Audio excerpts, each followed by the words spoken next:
Okay, I'm looking at pricing for 2229 Blake Street, just breaking down kind of the logic and what I'm finding. So I first started by exporting a bunch of data from MLS, which was pretty much downtown within a 20% square feet range of your condo.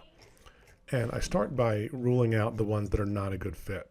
So this section here are all the condos that were 11 to 20% difference in square feet. And I start by doing this, and I bring them back in later if I feel like I need them. But I got enough as I went through this where I didn't quite need to bring these back in because they were either too big or too small. This is the history of the building. This is your building, and there's not many that are a good match. You know, most of these are 2 or 3 bedrooms, even if they are the same size. This one's a 1 bedroom, but quite a bit smaller. And only, that's a kind of a recent sale kind of thing. So I'll come back to that in a little bit. This next batch were a good size match, but they were too old. I think as you get older, these buildings on Larimer, Brooks Towers, and some of these other buildings are too older to really compare to what you're looking at. And again, I come back to these if I feel like I need it. This section were a good match, but 2 bedrooms. And since you're 1 bedroom, I kind of want to rule those out, at least unless I need to bring them back in. These 2 were actually a good match, or this one was a good match, but it was in the 4 Seasons, and it was $959. So I knew right away that wasn't a good match. So then I break down, basically here I am with the 1 bedrooms with a pretty good age match, and dark green is within 5% of your square feet. Light green is within 6 to 10% of your square feet. So a really good match here. Basically orange is a bad match, and the darker the green, the better the match. So these sold last year, well, under contract or sold last year. So kind of too old to really count because how fast the market's going. These were February, which were under contract in January, and still the market hadn't quite picked up yet. The rest of these are either recent sales or still, that one's under contract, that one's on the market, and these are, under contract or on the market. So I come at this from several different angles. First, I kind of have a ballpark in mind. I know we've been talking about 500,000 as we've kind of been progressing, looking at your purchase.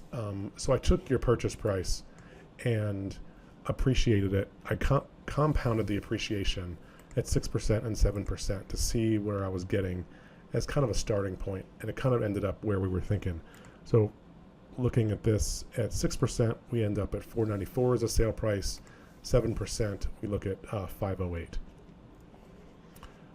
So looking down here, we've got all the comparables ranging from 620 purchase price down to 399. And I know these kind of at the bottom aren't really a good fit for some reason. And as I dig into that, we'll kind of figure out that more. A lot of these are in much different buildings. The Spire's a different building, very tall, lots of amenities. Same thing with Glass House. The Coloradan is that new building behind Union Station that hasn't closed yet. I'm pretty sure the sale prices are about right. Again, Glass House, Coloradan. This is the Flour Mill kind of near the skate park, and Glass House. So for all these prices above 559 and more are all kind of those much different bigger buildings with all the amenities. Then we start dropping down into the 5 1/4 range and going down below that. So I start looking at price per square foot as well. And this building, 1499 Blake Street, I just sold one yesterday in that building, and very similar, newer, not many amenities, but a nice building, nice quiet building, and a very good match to what you guys have. So even though these aren't a great match, at 950 square feet, I look at the price per square foot at 506. And as something gets smaller, the price per square foot goes up. These numbers up here are price per square foot projections for different sale prices. So at 500,000, your price per square foot is 478. And so on up to 550.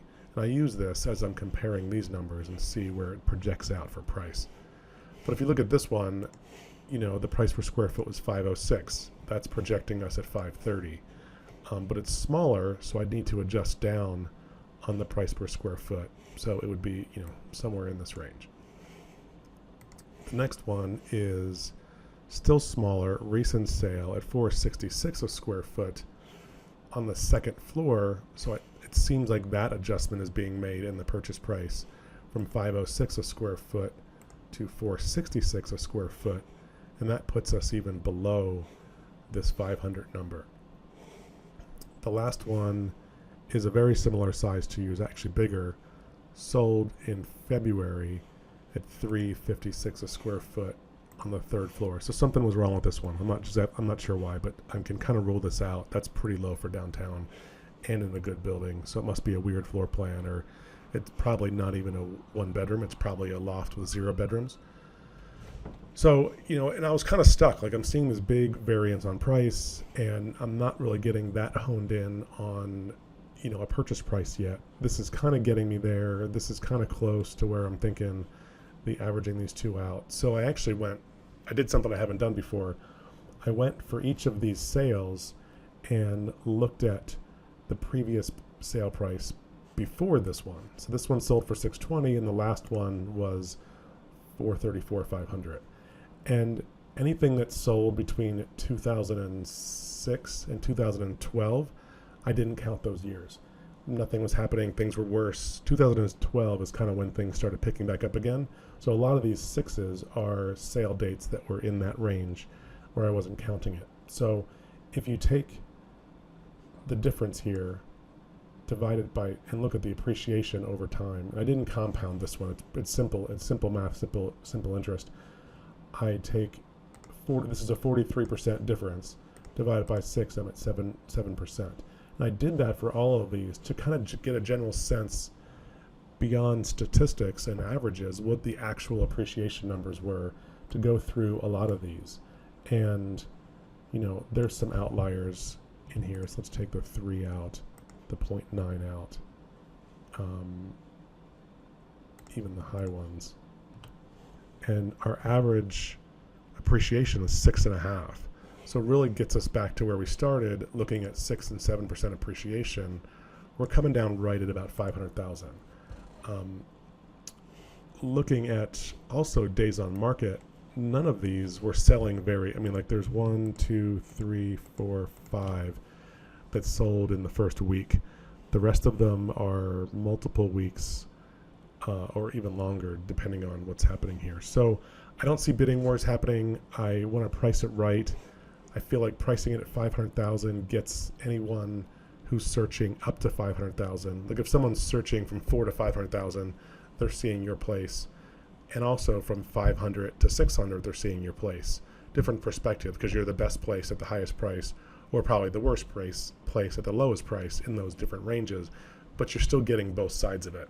So if we're priced a little bit low, I think, which I'm not sure of, I think we could round up a little bit, but being at an even number, I think, is playing to your advantage over, a couple $1,000s, maybe 5 or 10 to go above that. So anyway, let me know what you think. It's the first time I've done this recording for our pricing, so I just want to give you my feedback and thoughts as how I'm going through this.